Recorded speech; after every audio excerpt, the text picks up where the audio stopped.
Bonjour, Shalom Aleichem.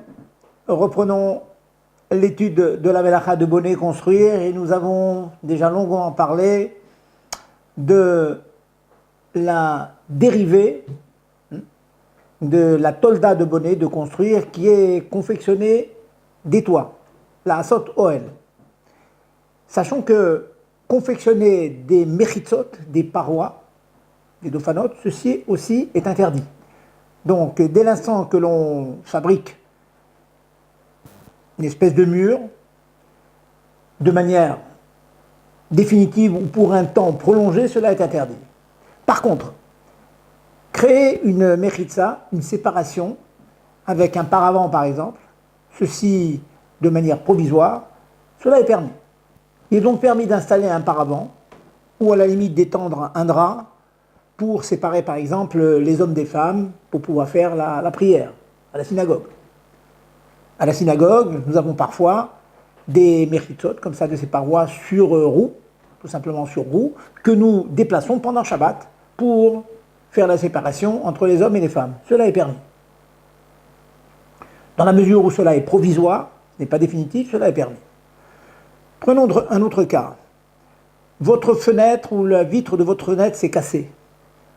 Vous avez le droit de prendre un grand carton ou une grande serviette et puis la poser sur la fenêtre de telle sorte que vous allez vous protéger du froid ou du vent.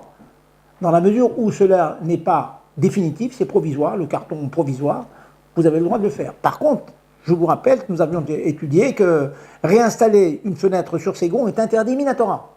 Enlever une fenêtre, une porte de ses gonds ou la réinstaller est interdit minatora. Je parle bien sûr d'une installation provisoire. Un carton, une serviette pour boucher le trou qui s'est confectionné parce que la vitre s'est cassée. Cela est permis. Il y a un cas où faire une mechitza sera interdit. C'est ce que l'on appelle confectionner une mechitza à materet.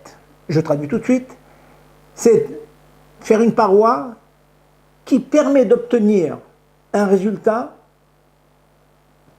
que sans cette paroi, je ne pourrais pas obtenir. Je m'explique. Imaginons que j'ai confectionné une souka avec 3 mechitzot, 3 parois, 1, 2, 3. Pendant Yom Tov, une, malheureusement, tombe. Je pourrais la redresser sans clou, juste pour reconfectionner les 3 mechitzot, cela est interdit.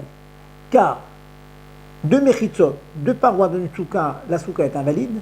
Grâce à la 3e, je rends la souka valide, cachère.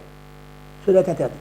Si par contre, mes 3 parois restent bien fermes et que c'est la 4e qui tombe, je pourrais réinstaller bien sûr la 4e sans clou, bien sûr, sans vis, sans clou, de manière provisoire, dans la mesure où la souka était déjà valide, cachère, avec les 3 mechitzot, le fait de rajouter la 4e, juste pour me protéger du vent, est permis.